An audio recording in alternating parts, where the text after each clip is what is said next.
Chemical hair டைக்கு bye சொல்லிட்டு natural hair டைக்கு ஹை சொல்லுங்க. அமோனியா சல்ஃபேட் பிபிடி இல்லாமல் தயாரிக்கப்பட்ட ஜிகே நேச்சுரல்ஸோட நேச்சுரல் பிளாக் ஹேர் டை.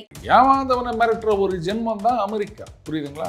இப்போ நீங்கள் வந்து சீனாலேயோ இல்லை ரஷ்யாலேயோ இல்லை இந்தியாலேயோ ஃபார் தட் மேட்டர் வந்து ஜெர்மனிலேயோ பிரிட்டன்லேயோ அங்கெல்லாம் போயிட்டு இந்த ஆள் சரியில்லை நான் மாற்ற போகிறேன் அப்படின்னு சொன்னால் வேலைக்கு ஆகும்.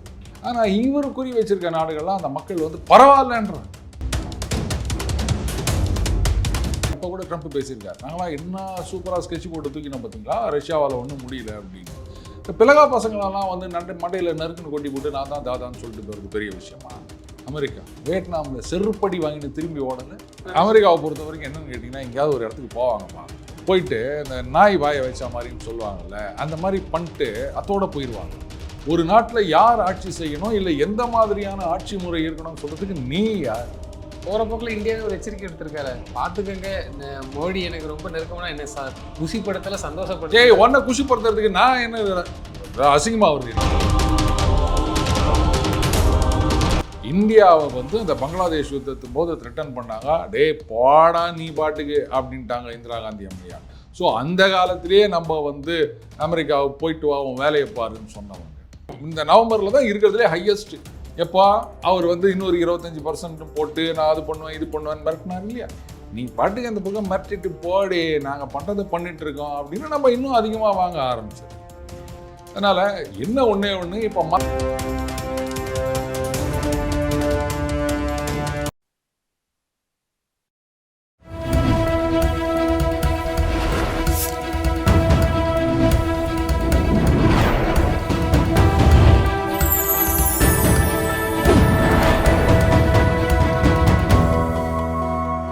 சேனல் 5 தமிழ் நேயர்களுக்கு வணக்கம். இன்றைய நேர்காணலில் நம்மோடு பேச இருப்பது டெய்லி பஞ்ச் அருண் அவர்கள். சார் வணக்கம். சார் வணக்கம் ரூபன். சார், வெனிசுலா நாட்டுக்குள்ளேயே புகுந்து அமெரிக்கா வந்து அவரை தூக்கிட்டு போய் இன்னைக்கு அவங்க நாட்டு நீதிமன்றத்தில் வந்து ஆஜர்படுத்தியிருக்காங்க. இது வந்து ஒரு சர்வதேச குற்றத்துக்கு எதிரானது, செயலுக்கு எதிரானது, சர்வதேச சட்டங்களுக்கு எதிரானதுன்னு சொல்லி பிற நாடுகள்லாம் சொல்லுங்க. குறிப்பாக வந்து வடகொரியா, இப்படி நீங்கள் பண்ணினீங்கன்னா அடுத்து எங்களுடைய நடவடிக்கை வேறு மாதிரி இருக்கும். இது எங்கே சார் போய் நிற்க போகுது? இது ஏன் அந்த அமெரிக்கா இந்த மாதிரியான வேலையை பண்ணுது? முதல்ல இது வந்து எந்த ஒரு சட்டத்துக்குள்ளும் அடங்காத விஷயம். அந்த அமெரிக்கா வந்து சர்வதேச சட்டங்களை பற்றி கவலைப்பட்டதே கிடையாது. எப்போ பார்த்தாலும் எங்கேயும் போயிட்டு குண்டு போட வேண்டியது, அடி வாங்க வேண்டியது, திருப்பி ஓட வேண்டியது அப்படின்னு தான் இருக்காங்க. எங்கேயுமே அவங்க சொல்லுவாங்க பார்த்தீங்களா, நாங்கள் இப்போ கூட ட்ரம்ப் பேசியிருக்காரு, நாங்களாம் என்ன சூப்பராக ஸ்கெட்ச் போட்டு தூக்கினோம் பார்த்தீங்களா, ரஷ்யாவால் ஒன்றும் முடியல அப்படின்னு. இந்த பிளகா பசங்களெல்லாம் வந்து மண்டையில் நறுக்குன்னு கொட்டி போட்டு நான் தான் தாதான்னு சொல்லிட்டு போகிறது பெரிய விஷயமா? வியட்நாமில் இவ்வளோ பெரிய நாடு அமெரிக்கா, வியட்நாமில் செருப்படி வாங்கிட்டு திரும்பி ஓடலை. ஆப்கானிஸ்தானில் என்ன பண்ணாங்க? அப்படியே ஆயுதங்களெல்லாம் விட்டு ஓடினாங்களா இல்லையா? அவங்களால ஒன்றும் பண்ண முடியல.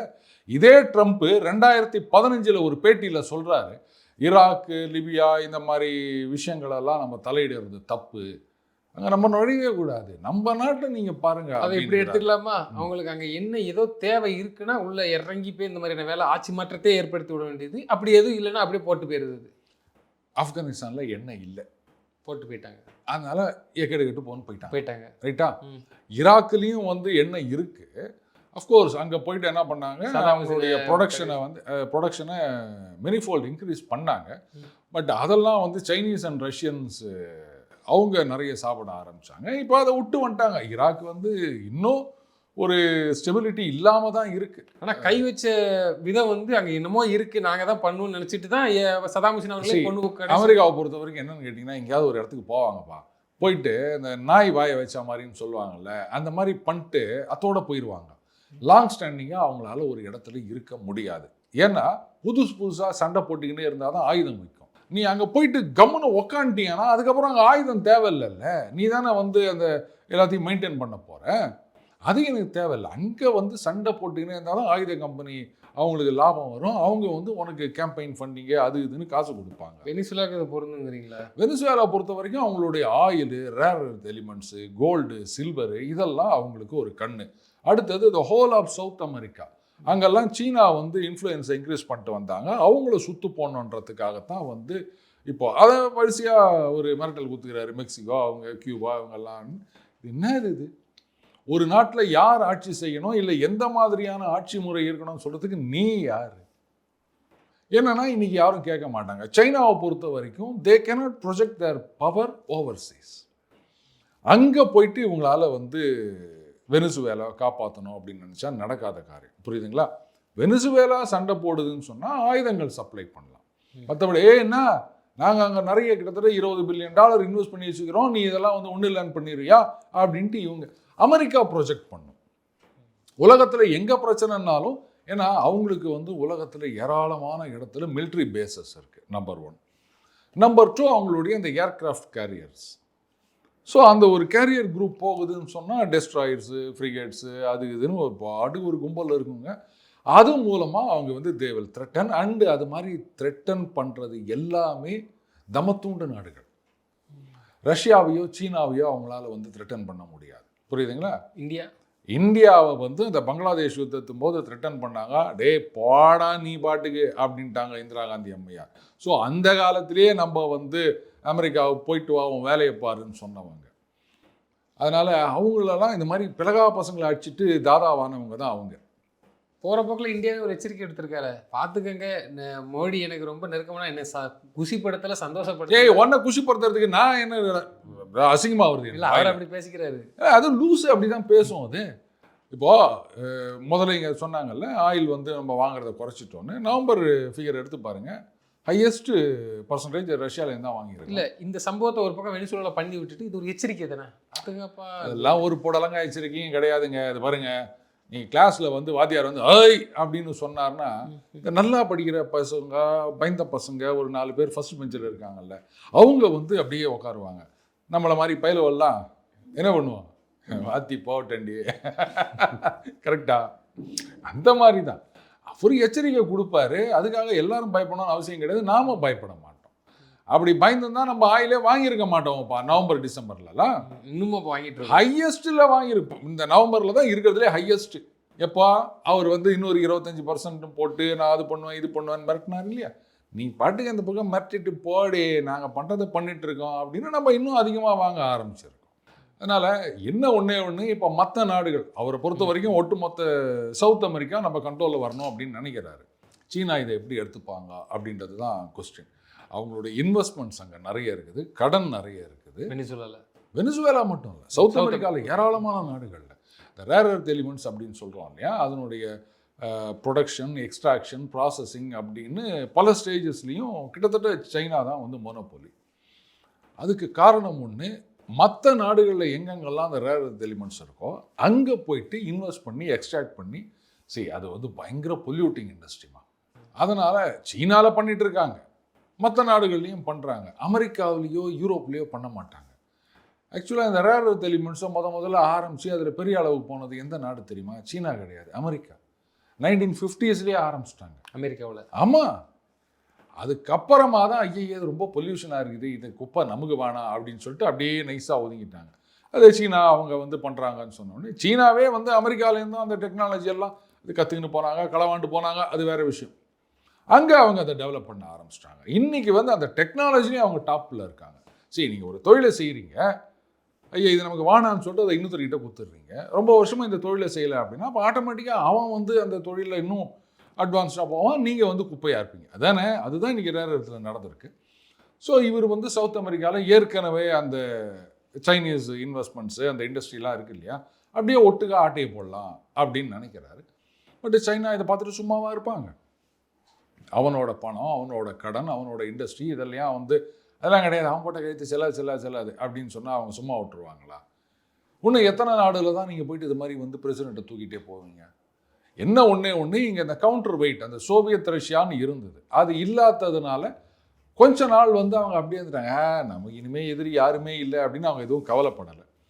ஸோ மிலிட்ரி ரீதியாக தான் எதிரி இருக்கணும்னு அவசியம் கிடையாது, எக்கானமி தான் முக்கியம். அமெரிக்காவில் சொல்லுவாங்க இட்ஸ் எக்கானமி ஸ்டூபிட் அப்படின்வாங்க. அது அங்கே ஸ்டூப்பிடாக அவங்க வந்து அதை கண்டுக்காமல் விட்டாங்க.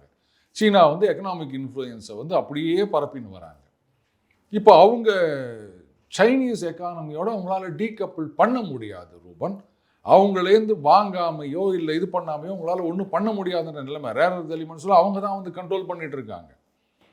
ஸோ அதுலேருந்து அவங்கள கட் பண்ணுறதுக்காக இது பண்ணியிருக்காரு. இது இதோட முடியுமா அப்படின்னா இன்னும் ஒரு நாட்டில் போயிட்டு போனார்னா அகெயின் என்ன பண்ண முடியும் சொல்லுங்கள்? அமெரிக்காவோட போயிட்டு ஒன்று சேர்ந்து என்ன பண்ண முடியும்? அங்கேருந்து அந்த சண்டை ஆரம்பிக்கணும்.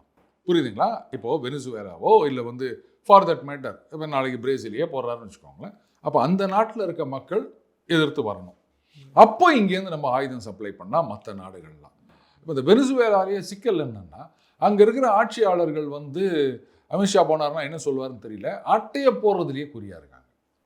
யாரும் மக்களோட நலனை பற்றி கவலைப்படலை. இதுதானே அங்கே சிக்கல். நாட்டோட நலனை பற்றியும் கவலைப்படலை. இல்லை, அவங்களோட சொத்து சுகம் இதைத்தான் பார்த்து நிற்கிறாங்களே தவிர, ஏங்க சவுதி அரேபியாலாம் சும்மாங்க வேர்ல்டுலேயே ஹையஸ்ட் ஆயில் இருக்க கம்பெனிங்க, நாடுங்க அது. ஒரு காலத்தில் அந்த 60s 70sலாம் பார்த்தீங்கன்னா அமெரிக்காவோட கம்பீட் பண்ணுறாங்க அவங்க எக்கானமியில். பர் கேபிட்டா வாழ்க்கை தரங்கள் அதில் சொல்கிறேன். சைஸ் ஆஃப் எக்கானமி வேறு. அந்த அளவுக்கு வந்து ஆயில் வெல்த் அங்கே கண்ணாபின்னான்னு இருந்தது. புதுசாக கண்டுபிடிக்கப்பட்ட ஆயில் அது நிறைய விற்கிறாங்க. அமெரிக்க கம்பெனிகள்லாம் வராங்க, எடுக்கிறாங்க, காசு வருது, எல்லாரும் ஹாப்பியாக இருக்காங்க. இன்னைக்கு வந்து மிடில் ஈஸ்டில் அந்த ஆயிலை மட்டுமே நம்பி இருக்க நாடுகள் எவ்வளோ வசதியாக இருக்குது. ஏன் அந்த நாடு மட்டும் இல்லை? யோசிக்கணுமா வேணாமா? ஏன்? அதான் ஆட்சியாளர்கள் சரியில்லை. கம்யூனிசம் சோசியலிசம் அப்படின்னு சொல்லிக்கின்னு ஜனங்களை ஏமாற்றி இவங்க வந்து சொத்து சேர்த்துக்கின்னு அந்த இண்டஸ்ட்ரி. அமெரிக்கா மாதிரி முதலாளித்துவ ஒரு ஆட்சியை உள்ளே கொடுத்துட்டு நீங்கள் காசை வாங்கிட்டு கம்கமாக இருக்குன்னு சொல்கிறீங்க. முதலாளித்துவம் கம்யூனிசம் இதுலலாம் பெரிய வித்தியாசம் கிடையாதுங்க. யாரா இருந்தாலும் ஆட்சியாளர்கள் நாட்டுக்கு விசுவாசமா இருக்கணும், அவ்வளவுதான். அப்படி இருந்தவரை தானே அமெரிக்கா பொண்ணுச்சு. நாட்டுக்கு விசுவாசமா இருந்தா ஒரு நாட்டை முன்னேற்றணும். சதாம் ஹுசேன் இப்படிதான் வந்து அதுல இது வச்சிருக்காரு அதை வச்சிருக்கான்னு சொல்லி நாளைக்கு அந்த ஈராக் கைப்பற்றணும் சொல்லிலாம் இது பண்ணிட்டு கடைசி ஒண்ணு இல்லைன்னு போட்டு போயிட்டீங்க. ஆனா அங்க ஈராக் மக்கள் வந்து அமெரிக்கா வரும்போது அப்பா நாங்கெல்லாம் தப்பிச்சோம் அப்படின்லாம் வந்து வான வேடிக்கை வெடிக்கல, தெருவில் வந்து ஆரவாரம் பண்ணல. இன்னைக்கு வந்து வெனிசுவேலா மட்டும் இல்லை, கிட்டத்தட்ட இந்த சவுத் அமெரிக்கா ஃபுல்லாக இதான் ஃபீலிங் இருக்குது பல நாடுகளில். சரிங்க, ஏதோ அமெரிக்கா வந்தால் கூட ஓகே, ஏதோ நாங்கள் 4 காசு பார்க்கலாம், சந்தோஷமாக இருக்கலாம், இந்த மாதிரி பிச்சை எடுத்துகிட்டு இருக்க வேணாம் அப்படின்றாங்க. காரணம் ஆட்சியாளர்கள். புரியுதுங்களா?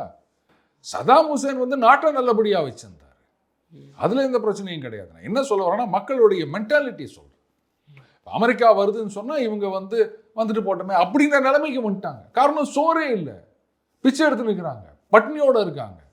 வடகொரியா வந்து துணிகரமாக வந்து அவங்களுக்கு சம்மந்தமே கிடையாது, அவங்களும் வாண்டடாக வந்து இருந்துக்கிட்டு இந்த போக்கு சரியில்லை அப்படின்னுச்சுன்னா அந்த அந்த அட் அ டைமில் ஒரு ஏவுகணையும் சோதனை பண்ணி பார்க்குறாரு. கரெக்ட். இவ்வளோ பேசுகிறாரு, அது என்னென்னலாம் காரணம் சொல்லுவாருன்னா அவங்க மருந்து விற்கிறாங்க அப்படின்னாரு. அதுக்கப்புறம் அவர் வந்து இல்லெஜிட்டிமேட் பிரசிடென்ட், எலெக்ஷனில் அவர் ஜெயிக்கல, வேற யாரோ ஜெயிச்சாங்க, அங்கே டெமோக்ரஸியே கிடையாது, ஹீ இஸ் அ டிக்டேட்டர் அப்படின்னாரு. நார்த் கொரியாவில் கடைசியாக எப்போ எலெக்ஷன் நடந்தது? அங்கே பார்த்தீங்கன்னா எலெக்ஷனில் 99.99999% ஓட்டு வாங்கினா கூட அந்த 0.00001% ஓட்டு எவனோ ஒருத்தன் எனக்கு மாற்றி போட்டுக்கிறான், புட்ரா அவனை, அந்த நிலைமை. அங்கே வந்து எலெக்ஷன்றது ஒன்று இது கிடையாது. இது எல்லாமே வந்து அங்கே மூச்சு விட்டா கூட பர்மிஷனோட தான் விடணும். அந்த அளவுக்கு வந்து ஒரு சர்வாதிகார நாடு. அங்கே போய் எதாவது பண்ண வேண்டியது தானே? அமெரிக்காவை சொல்கிறீங்க? ஆமாம். ஏன் பண்ண மாட்டேங்குது? வடகொரியா மட்டும் கொஞ்சம் பயப்படுதா இல்லை பண்ண முடியுமா? பயம், டர். ஏதாவது பண்ண சொல்லுங்களேன், அவங்க ஏதாவது பண்ண சொல்லுங்களேன். இப்போ அவங்க ஒரு நீங்கள் நேராக கூட வேணாங்க, ஒரு எச்சரிக்கை கொடுங்க. நார்த் கொரியா ஒழுங்கா இருக்க போறீங்களா இல்லையா? ஏன் பண்ண மாட்டேங்கிறாங்க? என்ன ரீசன் அது? பயம்னு சொல்லிட்டீங்க, அவ்வளோ பெரிய வளர்ச்சி பெற்ற நாடா. அதாவது அவங்க என்ன சொல்றாங்க, அலாஸ்கா வரைக்கும் போகக்கூடிய மிசைல் எங்ககிட்ட இருக்கு அப்படின்றாங்க. பட் அந்த அளவுக்கு வந்து அது ஹைப்பர்சானிக்லாம் கிடையாது. ஸோ அதை வந்து அமெரிக்கா ஈஸியாக டிடெக்ட் பண்ணிவிட்டு அவங்களுடைய பேட்ரியாட்டு தாடு அதெல்லாம் வச்சு அதை டிஃபீட் பண்ணிடலாம், அது வேறு விஷயம். ஆனால் அவங்களுடைய மிகப்பெரிய அட்வான்டேஜ் என்ன தெரியுமா? நீங்கள் ஒரு மிசைல் அனுப்புறீங்க அப்படின்னு சொன்னால் குறைந்தபட்சம் ஒரு 10 நிமிஷம் 20 நிமிஷம், ஏன்னா நார்த் கொரியாவிலேருந்து அமெரிக்கா போனோம்னா அது அரை மணி நேரமாக தான் ஆகும் இல்லையா? அதுக்குள்ளே கண்டுபிடிச்சி ஆயிடுச்சிடலாம். நாங்கள் இங்கேருந்து ஒரு மிசைல் அனுப்புகிறோம், 1 நிமிஷத்துக்குள்ளே அது உழுந்து வச்சிரும்னா நீங்கள் என்ன பண்ணுவீங்க? அப்படி மிசைல் நார்த் கொரியாட்ட இருக்கா? பக்கத்தில் சவுத் கொரியா இருக்குது, அன்னாட பக்கம் ஜப்பான் இருக்குது. இவங்க வந்து மிசைலை லான்ச் கூட பண்ண வேணாம், யாராவது 10 பேர் தோளில் தூக்கிட்டு வந்து 3 தூக்கி போட்டாலே போதும், அன்னாட பக்கம் பார்டரில் சவுத் கொரியாவில் வந்துடும். சரியா? அடுத்தது நார்த் கொரியா வந்து அணுகுண்டு கூட வச்சிருக்கு அப்படின்ற மாதிரி பேச்சு இருக்குது. ஏன்னா பாகிஸ்தான் கிட்டேருந்து அவங்க அந்த அணுகுண்டு தயாரிக்கிற டெக்னாலஜி அவங்க மிசைலில் கொடுத்துட்டு அணுகுண்டு டெக்னாலஜியை வாங்கிக்கினாங்க, ஆர் ஃபுல்லி டெவலப்டு ஒரு அணுகுண்டியே வாங்கிக்கினாங்க அப்படின்னு கூட செய்திகள் இருக்குது. அப்போது அவங்க ஒன்று வேணாம், சவுத் கொரியாவில் ஒரு 4 மிசைல் சொல்கிறேன், இந்த பக்கம் ஜப்பானில் ஒரு 4ன்னு போட்டாங்கன்னா ரியாக்ஷன் டைம் ரொம்ப கம்மி, அவங்களால அதை இன்செர்ட் பண்ண முடியாது, நாசமாக போடும் 2 நாளும். இவங்க 2 பேரும் வந்து அவங்களுக்கு பயங்கர தோஸ்து, அமெரிக்காவுக்கு. முதலீடு அங்கே இருக்கு, அதனால பயப்படுறாங்க. ஸோ ஒன்றும் பண்ண முடியாது. அவங்களுக்கு இதுதான். இப்போ நான் பார்க்குறோம்ல, கிட்ட வந்த உன் பாட்டியை நான் சுட்டுடுவேன்.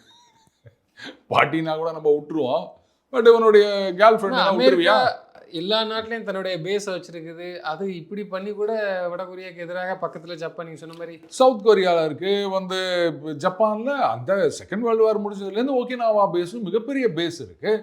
ரியாக்ஷன் டைம் அதான முக்கியம். நார்த் கொரியாவும் சவுத் கொரியாவும் இந்தியா பாகிஸ்தான் மாதிரி பார்டரில் இங்கே இருக்குதுப்பா. நீ இந்த பக்கத்துலேருந்து தூக்கி போட்டாலே ஊந்துடும் அப்படின்னும் போது இதெல்லாம் ஒன்றால் இது பண்ண முடியுமா?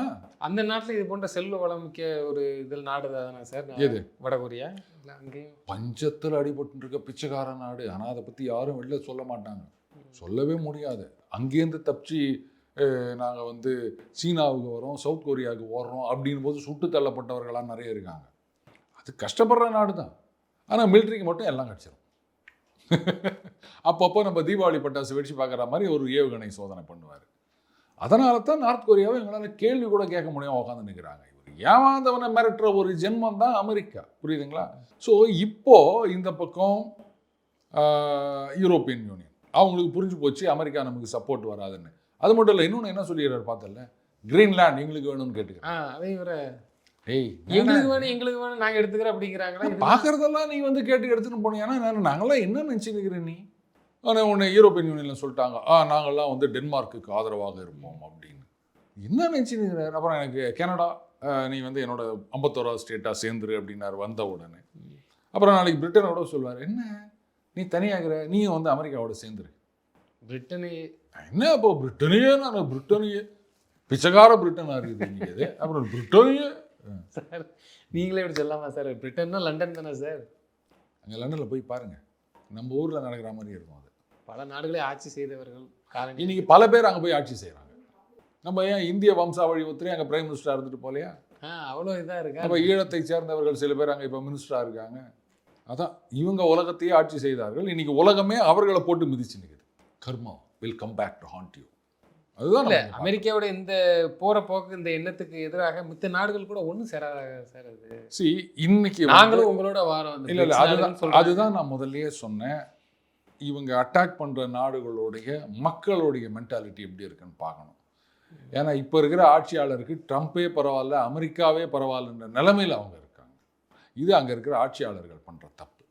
இப்போ நீங்கள் வந்து சீனாலேயோ இல்லை ரஷ்யாலேயோ இல்லை இந்தியாலேயோ ஃபார் தட் மேட்டர் வந்து ஜெர்மனிலேயோ பிரிட்டன்லேயோ அங்கெல்லாம் போயிட்டு இந்த சரியில்லை நான் மாற்ற போகிறேன் அப்படின்னு சொன்னால் வேலைக்கு ஆகாது. இந்த பண்ண முடியுமா முடியலையான்றது செகண்டரி, பட் அந்த மக்கள் ஒத்துக்க மாட்டாங்க. ஆனால் இவர் குறி வச்சிருக்க நாடுகள்லாம் அந்த மக்கள் வந்து பரவாயில்லன்றாங்க. அப்போ அந்த மக்களோட விருப்பத்துக்கு எதிராக நம்ம போயிட்டு அங்கே சண்டை போட முடியுமா?